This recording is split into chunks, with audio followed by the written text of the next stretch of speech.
आज की इस वीडियो में, आज की इस क्लास में मैं आपके साथ बात करने वाला हूं factors affecting stability of complex.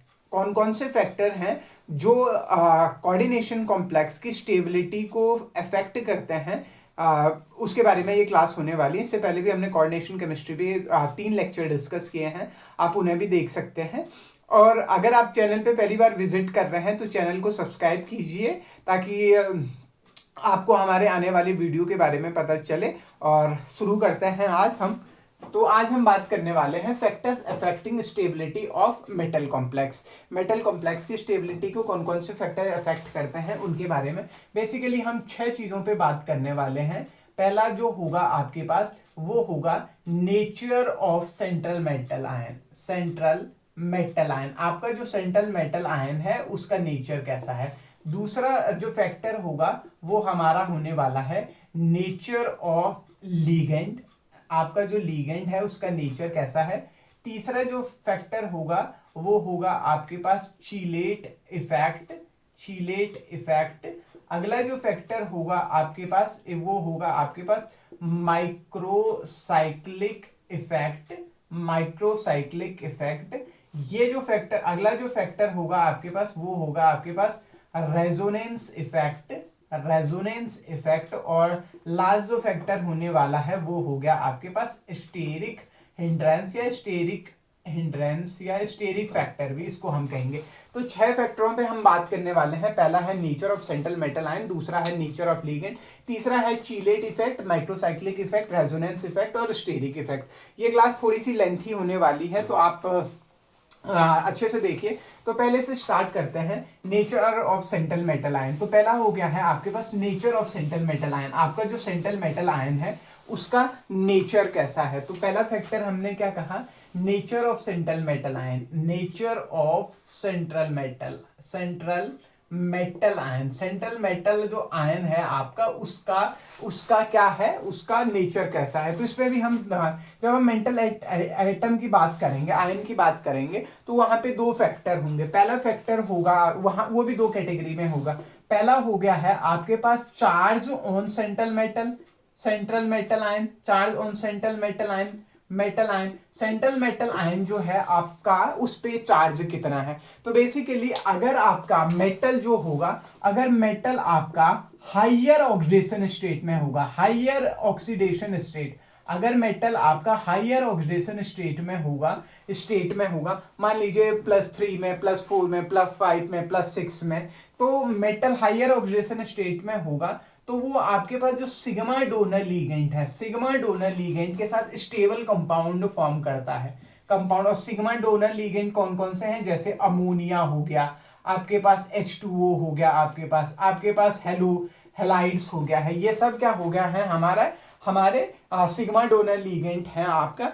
अगर मेटल हाइयर ऑक्सीडेशन स्टेट में होगा तो metal will form stable compound. Ligand तब कैसा होना चाहिए, सिग्मा डोनर लीगेंट होना चाहिए या वीक फील्ड लीगेंट होना चाहिए। और अगर आपके पास मेटल, अगर आपके पास मेटल लोअर ऑक्सीडेशन स्टेट में हो, लोअर ऑक्सीडेशन स्टेट में हो, मान लो 2 में, 1 में, 0 में, तो लोअर ऑक्सीडेशन स्टेट में मेटल हमेशा सिग्मा डोनर, सिग्मा डोनर पाई एक्सेप्टर लीगेंट की तरफ जाएगा, पाई एक्सेप्टर लीगेंट की तरफ जाएगा। इनके साथ स्टेबल और वो कौन कौन से हैं आपके पास, सीओ हो गया, साइनो हो गया, एल्कीन हो गया, इस तरीके के लीगेंट के साथ क्या जाएगा आपका मेटल स्टेबल कॉम्प्लेक्स फॉर्म करेगा। तो पहला फैक्टर था पहला पॉइंट था charge on central metal ion. अगर सेंट्रल मेटल आयन आपका हाइयर ऑक्सीडेशन स्टेट में होगा तो वो स्टेबल कॉम्प्लेक्स फॉर्म करेगा सिग्मा डोनर लीगेंट के साथ plus ammonia H2O in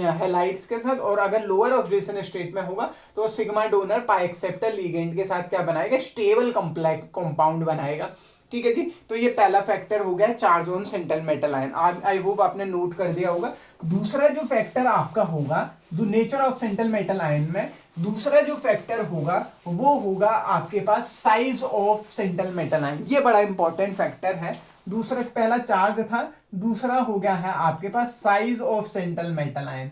size of central metal ion, central metal ion का आपका साइज, मेटल आयन का साइज कितना है। और इस वाले टॉपिक को हम दूसरे में भी पढ़ते हैं, इसको हम कहते हैं Irving Irving Irving Williamson's series भी कहते हैं, इरविंग विलियमसन सीरीज भी कहते हैं। ये बड़ा इंपॉर्टेंट है, देखो जी ये बड़ा इंपॉर्टेंट है, इरविंग विलियमसन सीरीज। ये क्या कहता है, size of central metal ion. अब एक चीज देखते हैं हम, इस वाले केस में क्या है आपके पास, लीगेंड क्या है आपके पास, लीगेंड आपका सेम है, मेटल ऑक्सीडेशन स्टेट क्या है, वो भी क्या है, सेम है। अगर आपके पास लीगेंड क्या हो, सेम हो, और मेटल की ऑक्सीडेशन स्टेट भी सेम हो, मतलब लीगेंड कांस्टेंट है और मेटल की ऑक्सीडेशन स्टेट भी कांस्टेंट है, तो उस समय जो साइज जो होगा, अगर आपके पास साइज बढ़ा, मेटासेंट्रल एटम का साइज बढ़ा,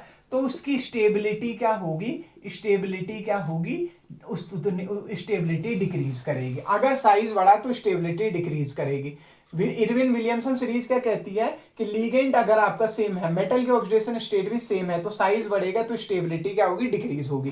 तो बेसिकली इन्होंने क्या किया था, आपके पास मेटल +2 ऑक्सीडेशन स्टेट में लिया, मेटल +2 ऑक्सीडेशन स्टेट में, और आपका मेटल +2 ऑक्सीडेशन स्टेट में। तो जैसे आपके पास barium +2, barium, strontium, calcium, magnesium, manganese, iron, cobalt, nickel, copper और जिंक, और ये सब कितने में है, ये +2 ऑक्सीडेशन स्टेट में है। और इनके लिए लीगेंड भी हमने क्या कंसीडर कर रखा है, लीगेंड भी क्या है, सेम है। तो जैसे जैसे साइज बढ़ेगा तो स्टेबिलिटी क्या होगी, घटेगी। अब देखो लीगेंड सेम है और ऑक्सीडेशन स्टेट भी +2 ही है, तो बेरियम और स्ट्रांसियम में आप देखेंगे तो बेरियम का जो साइज होगा वो ज्यादा होगा स्ट्रांसियम से, इसीलिए स्ट्रांसियम स्टेबल कॉम्प्लेक्स बनाएगा बेरियम की कंपैरिजन में। स्ट्रांसियम और कैल्शियम में कैल्शियम का साइज छोटा है, इसीलिए उसकी स्टेबिलिटी ज्यादा होगी। कैल्शियम मैग्नीशियम में मैग्नीशियम का साइज छोटा है, इसीलिए मैग्नीज की स्टेबिलिटी ज्यादा होगी। मैग्नीज, आयरन, ये सेम फैक्टर लगेगा कि भाई जिसका साइज जितना छोटा होगा वो उतना ही ज्यादा क्या होगा, आपके पास स्टेबल होगा। बस एक एक्सेप्शन आता है यहाँ पे, ये वाला एक्सेप्शन भी नहीं है, ये कॉपर। यहाँ पे देखिए बाकी ट्रेंड, तो ये जो ट्रेंड है, इस ट्रेंड को कहते हैं हम इरविंग विलियमसन सीरीज। और इस ट्रेंड में आप पाएंगे कि निकेल कॉम्प्लेक्स की जो स्टेबिलिटी है वो कॉपर कॉम्प्लेक्स से ज्यादा होगी, ऑफ कोर्स क्योंकि कॉपर का साइज आपके पास छोटा है तो इसीलिए उसकी स्टेबिलिटी ज्यादा होगी। लेकिन जिंक का अगर आप देखेंगे, जिंक का साइज कॉपर के साइज से ज्यादा होगा, तो जिंक का साइज क्योंकि ज्यादा है इसीलिए उसकी स्टेबिलिटी क्या है, कम है, उसकी स्टेबिलिटी क्या है, कम है। तो इस सीरीज, और ये जो सीरीज होती है, ये सीरीज बेस्ड होती है आपके पास charge upon radius ratio, charge upon radius ratio, ये चार्ज अपॉन रेडियस रेशियो पे बेस्ड होती है Irving Williamson series. Irving Williamson series क्या कहती है, लीगेंड सेम है, मेटल की ऑक्सीडेशन स्टेट सेम है, तो मेटल आयन का साइज बढ़ेगा तो उसकी स्टेबिलिटी घटेगी। ये ट्रेंड है, मैंने यहाँ पे आपको समझाया। और ये किस पे बेस होती है, चार्ज अपॉन लीगेंड रेशियो पे ये क्या होती है, बेस्ड होती है। तो पहला फैक्टर था हमारा सेंट्रल मेटल आयन से रिलेटेड जो फैक्टर थे, आपने नोट कर लिया होगा, वो मैंने आपको बता दिया है। जो दूसरा फैक्टर आता है आपके पास लीगेंड से related factor related to ligand. दूसरा जो फैक्टर है वो है आपके पास लीगेंड से रिलेटेड। दूसरा क्या था, नेचर ऑफ लीगेंड में भी 2-3 चीजें हैं वो डिस्कस करना है। पहला है basic property, basic nature of ligand. Ligand का बेसिक नेचर जितना ज्यादा होगा, बेसिसिटी क्या होती है कि वो कितनी जल्दी आपका इलेक्ट्रॉन डोनेट कर पा रहा है, तो बेसिसिटी जितनी ज्यादा होगी उसकी स्टेबिलिटी उतनी ज्यादा होगी। तो मैं यहां पे एक चीज कह सकता हूं, बेसिसिटी जो होगी लीगेंड की वो डायरेक्टली प्रोपोर्शनल होगी स्टेबिलिटी के। बेसिसिटी लीगेंड की डायरेक्टली प्रोपोर्शनल होगी स्टेबिलिटी के। उदाहरण के तौर पे आपके पास अमोनिया है, ये ज्यादा बेसिक है, H2O हो गया, और आपके पास आपका हैलाइड्स हो गया है। तो अमोनिया ज्यादा बेसिक नेचर में है, इसीलिए अमोनिया का अगर लीगेंड, अमोनिया लीगेंड होगा, और मेटल देखिए कोई मेटल है, मेटल का एक्वा कॉम्प्लेक्स है और मेटल का अमोनिया का कॉम्प्लेक्स है, तो लीगेंड, क्योंकि अमोनिया की बेसिसिटी ज्यादा है, तो मेटल किसके साथ स्टेबल कॉम्प्लेक्स बनाएगा? मेटल अमोनिया के साथ क्या बनाएगा? स्टेबल कॉम्प्लेक्स बनाएगा। पहली चीज। दूसरा हो गया है, दूसरा जो फैक्टर है इसमें वो हो गया है आपके पास covalent character. Covalent character, covalent character, covalent character. और उसकी किसके कोवेलेंट कैरेक्टर की बात हो रही है? लीगेंड की कोवेलेंट कैरेक्टर की बात हो रही है। तो लीगेंड का जो कोवेलेंट कैरेक्टर जितना ज्यादा होगा लीगेंड का, उसकी स्टेबिलिटी भी क्या होगी? लीगेंड की स्टेबिलिटी भी उतनी ज्यादा होगी। कोवेलेंट कैरेक्टर जितना ज्यादा होगा, स्टेबिलिटी उतनी ज्यादा होगी। एग्जांपल के लिए AgI2 के कॉम्प्लेक्स ज्यादा स्टेबल AgBr2 और फिर होगा आपके पास AgCl2। तो ये हो गए हैं कॉम्प्लेक्स, हो गया है। AgBr2 के कॉम्प्लेक्स उतने ज्यादा स्टेबल होंगे इन कंपैरिजन AgCl2 के AgBr2 तो AgCl2 के कॉम्प्लेक्स, AgI2 के कॉम्प्लेक्स, क्योंकि ज्यादा कोवेलेंट है इसीलिए वो क्या है? स्टेबल है। और लीगेंड से रिलेटेड जो तीसरा फैक्टर है वो pi donor tendency of ligand. Pi donor tendency. Pi donor जो लीगेंड होते हैं वो मोर स्टेबल क्या बनाते हैं? कॉम्प्लेक्स बनाते हैं। और पाई डोनर टेंडेंसी जितनी ज्यादा होगी, तो मैं यहाँ कह सकता हूं पाई डोनर जो टेंडेंसी होगी वो डायरेक्टली प्रोपोर्शनल होगी स्टेबिलिटी के। पाई डोनर टेंडेंसी स्टेबिलिटी के। पाई डोनर कौन कौन से हैं? CO है, साइनो है, एल्कीन है, ये सब क्या है? मेरे पाई डोनर लीगेंड है। तो ये यहाँ पे हमने दूसरा फैक्टर आपके साथ डिस्कस किया, nature of ligand. 3 factor, basic nature of ligand, basicity जितनी ज्यादा होगी स्टेबिलिटी उतनी ज्यादा होगी, कोवेलेंट कैरेक्टर जितना ज्यादा होगा स्टेबिलिटी उतनी ज्यादा होगा, पाई डोनर टेंडेंसी जितनी ज्यादा होगी स्टेबिलिटी भी क्या होगी? उतनी ज्यादा होगी। अब हो गया है, नेक्स्ट है आपके पास, और ये बड़ा इंपॉर्टेंट फैक्टर है, इसको जरा ध्यान से देखेंगे। तीसरा जो फैक्टर है वो बड़ा इंपॉर्टेंट फैक्टर है, और वो फैक्टर है आपके पास क्या? Steric hindrance. कि भाई आपका स्टेरिक हिंड्रेंस कितना है? Steric hindrance. तीसरा फैक्टर क्या है?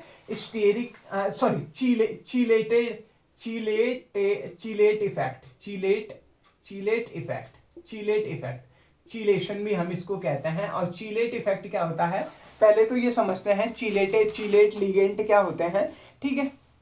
ऐसे लीगेंट जिनके पास एक से ज्यादा डोनर एटम होते हैं, ऐसे लीगेंट जिनके पास एक से ज्यादा डोनर एटम होते हैं, और वो एक साथ क्या करते हैं? मेटल आयन को, वो दोनों डोनर एटम मेटल आयन को क्या देते हैं? इलेक्ट्रॉन देते हैं। तो इस तरीके के जो लीगेंट होते हैं उनको हम चीलेटेड लीगेंट कहते हैं। जैसे इसका बढ़िया एग्जांपल है आपके पास इथाइलिन डायमाइन। इस पर भी हम बात करेंगे। चीलेटेड इफेक्ट क्या है? Ligand having more than one donor atom and can form more than one coordinate bond with. मैंने कहा चीलेट क्या होते हैं? चीलेट इफेक्ट। तो सबसे पहले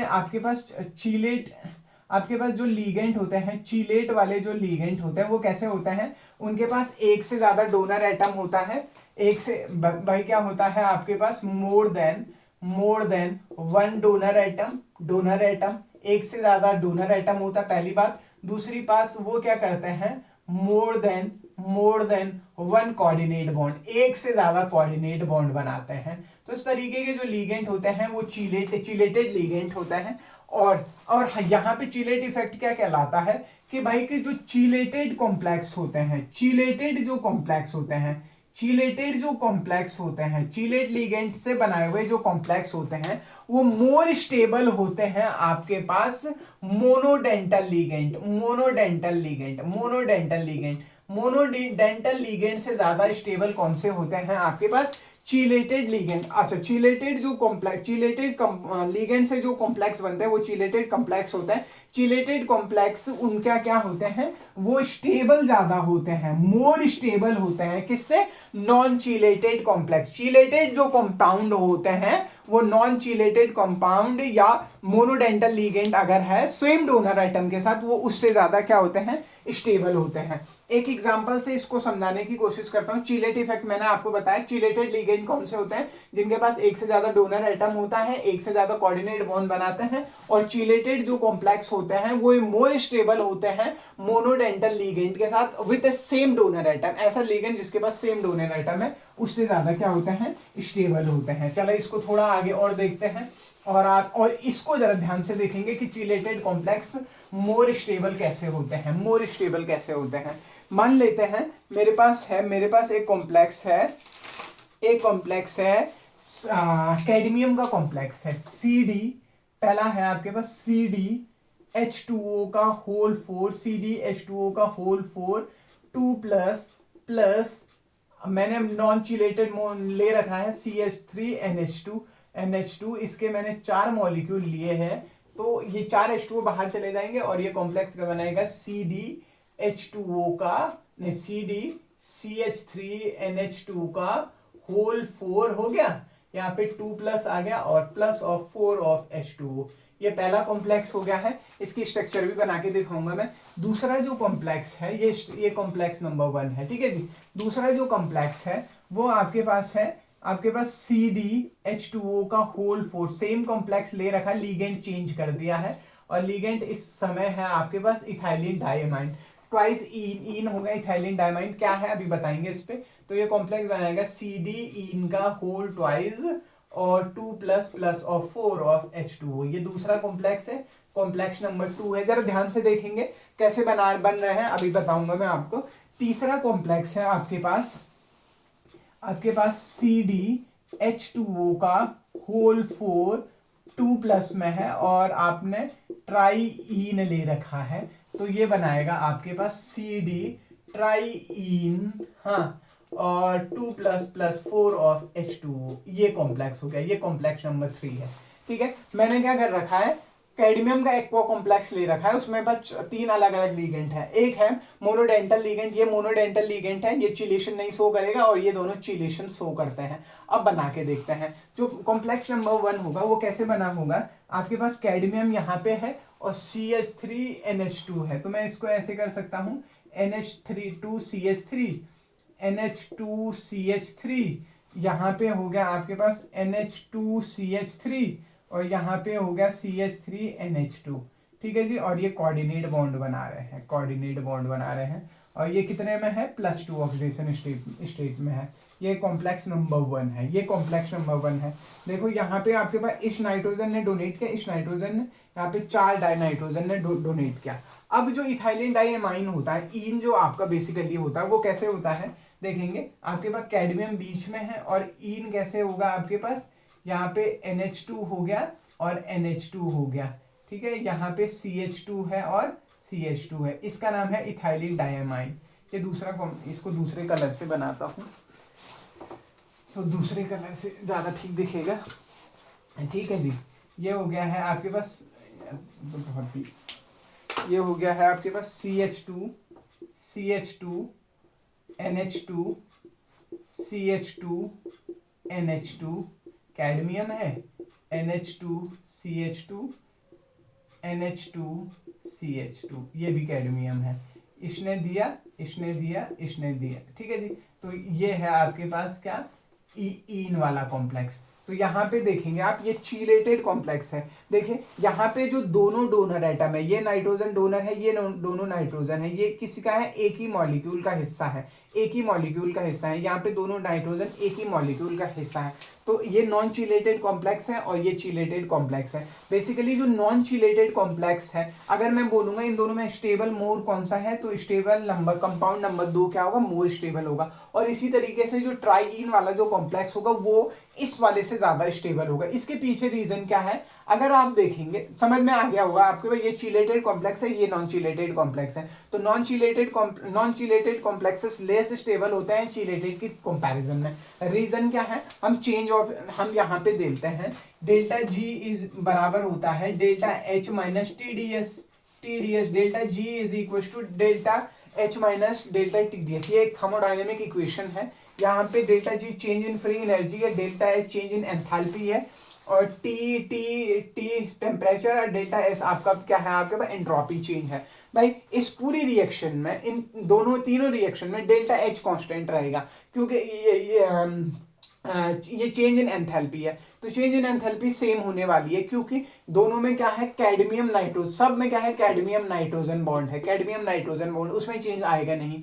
अब आएगा अंतर किसमें, डेल्टा एस में अंतर आवाना है, चेंज इन एंट्रोपी। अगर आप देखेंगे यहाँ पे एक मॉलिक्यूल ये है, चार मॉलिक्यूल ये है, 4 और 1 5, एंट्रोपी देखो ना, एक इसका मॉलिक्यूल है और 4 ये है, 4 और 1 5 और एक ये है और 4 1 ये 5, तो क्या इसमें एंट्रोपी में कोई चेंज आया, पहले वाले में एंट्रोपी में कोई चेंज नहीं आया, क्या दूसरे में एंट्रोपी में चेंज आया, देखते हैं। यहाँ पे ये एक मॉलिक्यूल है और ये दो मॉलिक्यूल है, ये 2 और 1 3 हुए ना, 2 और 1 3 हो गए, 3 मॉलिक्यूल, और यहाँ कितने बने, यहाँ पे एक मॉलिक्यूल ये है और 4 मॉलिक्यूल ये है, 1 और 4 5, यहाँ तीन ही रिएक्टेंट में आपके पास कितने मॉलिक्यूल हैं, रिएक्टेंट में आपके पास 3 मॉलिक्यूल हैं, जबकि प्रोडक्ट में आपके पास कितने मॉलिक्यूल हैं, 5 मॉलिक्यूल हैं, 5 मॉलिक्यूल हैं, 5 मॉलिक्यूल हैं, और 5 मॉलिक्यूल हैं, तो इसीलिए अगर आप इसमें चेंज इन एंट्रोपी देखेंगे तो इसमें एंट्रोपी में तो कोई चेंज नहीं आया, क्योंकि नंबर ऑफ मॉलिक्यूल क्या है, सेम है, इधर भी कितने थे, 5 थे और इधर भी 5 हैं, जबकि यहाँ पे 3 है और इधर कितने हो रहे थे, 5 हो रहे थे।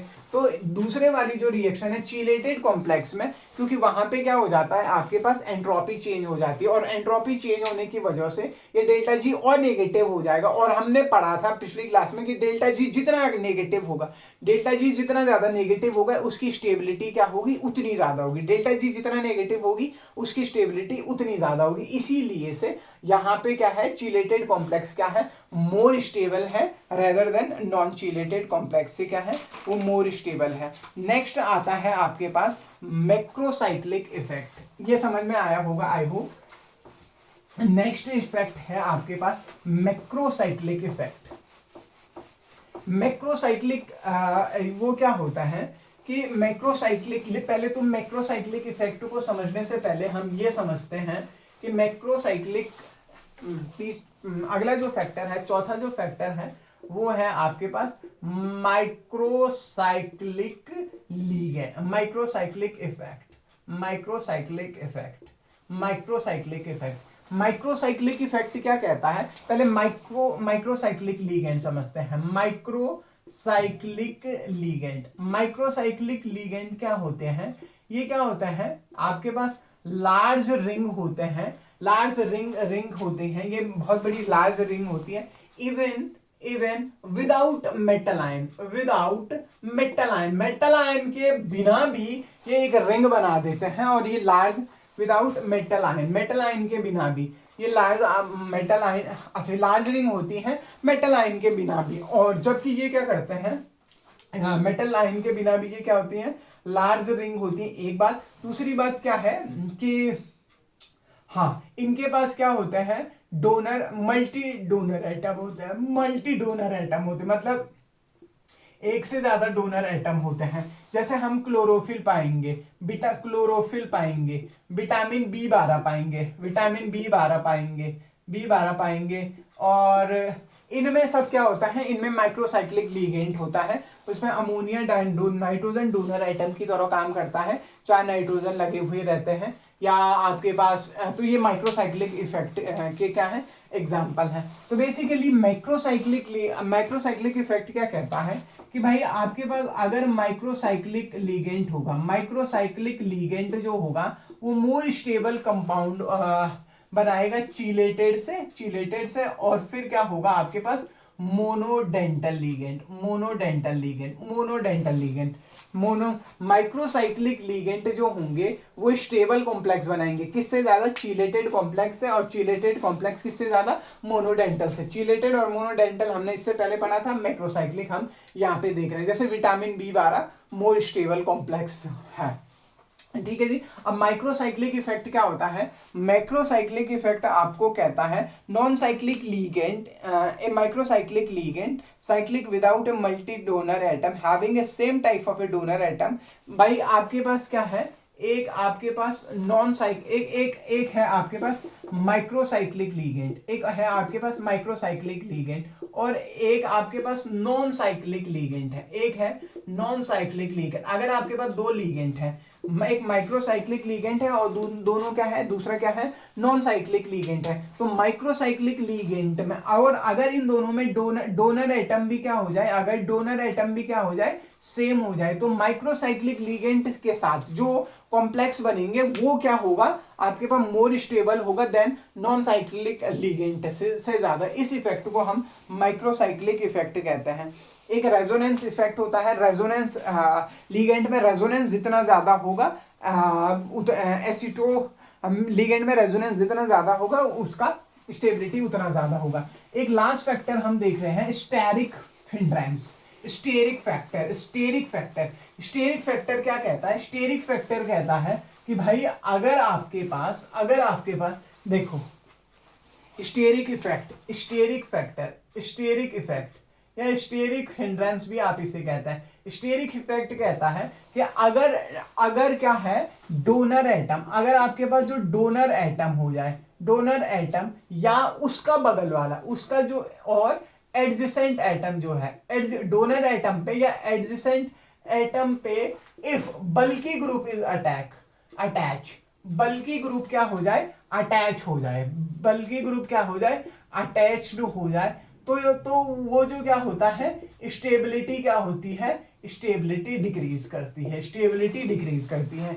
एग्जांपल के लिए हम यहाँ पे देखते हैं, मान लीजिए मेरे पास एक निकेल का कॉम्प्लेक्स है और ईन वाला कॉम्प्लेक्स है, NH2 कैडमियम ही लेते हैं, NH2 CH2 ठीक है, और ये हो गया, यहाँ पे CH2 है, ठीक है जी, ये हो गया है, ये कॉम्प्लेक्स बन गया मेरा। एक कॉम्प्लेक्स ये है जिसमें कोई सब्स्टिट्यूशन नहीं है, और दूसरा कॉम्प्लेक्स हम बनाते हैं कैडमियम N और H की जगह पे अब 2 CH3 आ गए हैं, CH3, यहाँ पे फिर CH2, यहाँ पे नाइट्रोजन, इस नाइट्रोजन के पास 2 मिथाइलिन ग्रुप हैं, और ये इस तरीके से, ठीक है, दो क्या है, CH3 है, और ये हो गया आपके पास नाइट्रोजन, और ये हो गया आपके पास CH3N CH3, और इधर हो गया आपके पास CH3M CH3, 2 मिथाइलिन ग्रुप, और ये CH2N CH2। तो बेसिकली ये जो कॉम्प्लेक्स होगा, ये वाला जो कॉम्प्लेक्स नंबर 1 मोर स्टेबल होगा in comparison of complex number 2, क्योंकि कॉम्प्लेक्स नंबर 2 पे ये जो बल्की ग्रुप है, ये क्या करेंगे, स्ट्रेन पैदा करेंगे, स्टेरिक हिंड्रेंस पैदा करेंगे, तो ये नाइट्रोजन ये इन इलेक्ट्रॉनों को इजीली डोनेट नहीं कर पाएगा, जिसकी वजह से स्टेबिलिटी कम हो जाएगी। अगर आपको वीडियो पसंद आया है, बाकी लोगों तक भी शेयर कीजिए। Thank you.